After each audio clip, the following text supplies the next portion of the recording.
Olá, meu irmão, que Deus abençoe você.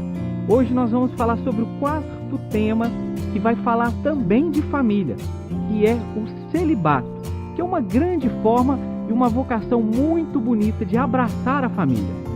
Olá, meu irmão, queria convidar você então agora a pegar com a gente na palavra, primeira carta de São Paulo aos Coríntios, capítulo 7, versículos de 32 a 35, onde São Paulo vai dizer: quisera ver-vos livres de toda preocupação.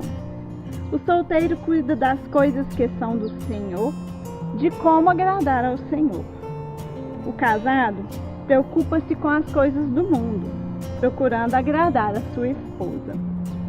A mesma diferença existe com a mulher solteira ou a virgem. Aquela que não é casada cuida das coisas do Senhor para ser santa no corpo e no espírito, mas a casada cuida das coisas do mundo, procurando agradar ao marido. Digo isso para o vosso proveito, não para vos estender um laço, mas para vos ensinar que o melhor convém e que vos poderá unir ao Senhor sem partilha. Palavras do Senhor. Graças a Deus.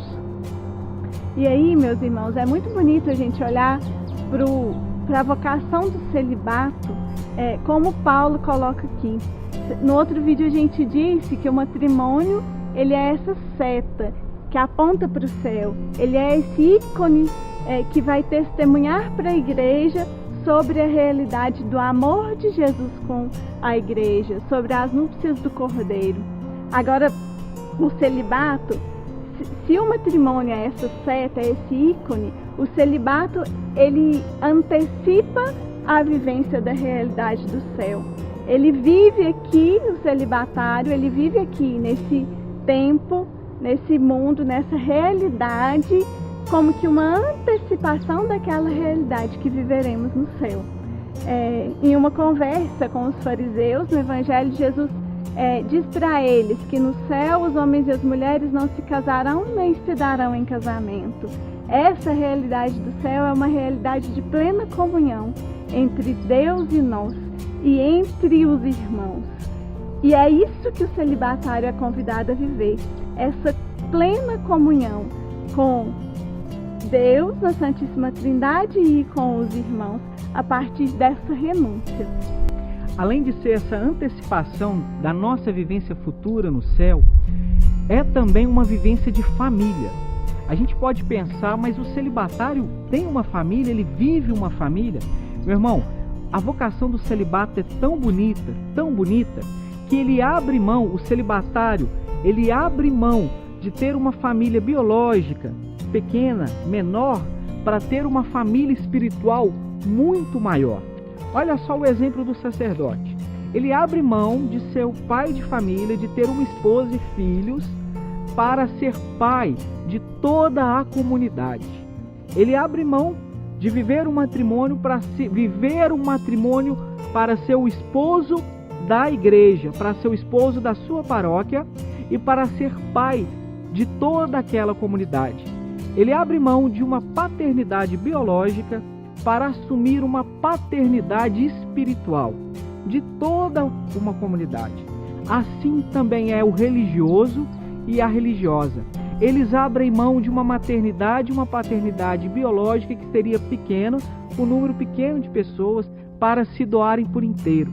Como diz São Paulo, para ter tempo para se doar para toda a comunidade, para assumir aquela maternidade e aquela paternidade para toda a comunidade. Porque, como diz São Paulo, a mulher casada preocupa com as coisas de casa, preocupa com o marido. E ali há uma vivência de família e ali há uma vivência de igreja. Mas as solteiras têm uma dimensão de apostolado, de vocação, de missão muito maior.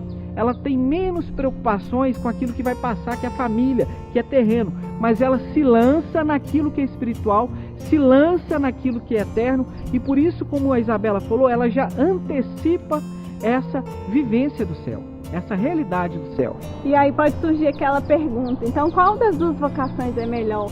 O matrimônio ou o celibato? E aí, mais uma vez, São João Paulo II vai nos ensinar que todas as duas vocações, elas são muito importantes para a igreja. A vocação do matrimônio ela é fundamental porque ela testemunha para a igreja e para o celibatário como deve ser o amor entre Cristo e sua igreja. Ela testemunha sobre esse amor doação. Olhando para o casal, o celibatário entende como se vive um amor doação. Agora, olhando para o celibatário, o casal vai entender como será a realidade no céu. O celibatário é esse testemunho para o casal, daquela realidade que nos espera, daquela realidade para a qual o matrimônio está nos apontando. E é muito bonito que em todas as vocações nós vamos viver esse chamado do homem e da mulher madura à paternidade. Nós sabemos que todo homem e toda mulher madura é chamado à paternidade e à maternidade. No casamento nós vamos viver isso com os filhos, mas na realidade do celibato é possível viver isso também, quando um sacerdote assume essa paternidade espiritual, né? E esse é o chamado do padre, de ser pai. Esse é o chamado para a religiosa, de ser mãe, né? De toda essa comunidade chamada igreja. E a igreja precisa dessas duas vocações. Deus colocou essas duas vocações. A família para gerar a vida e o celibatário para se doar sem medidas em favor dessa vida. E falando sobre vocação, é tão importante isso na nossa vida, porque a gente só vai se realizar plenamente quando a gente abraça a nossa vocação. É a vocação que dá sentido para a nossa vida. É a vocação que dá sentido ao nosso ser. Não é uma realização profissional, não é uma realização financeira, patrimonial. Não, meu irmão. É a vocação que realmente nos faz ser homens e mulheres felizes. Um grande abraço e que Deus abençoe você. Que Deus abençoe você.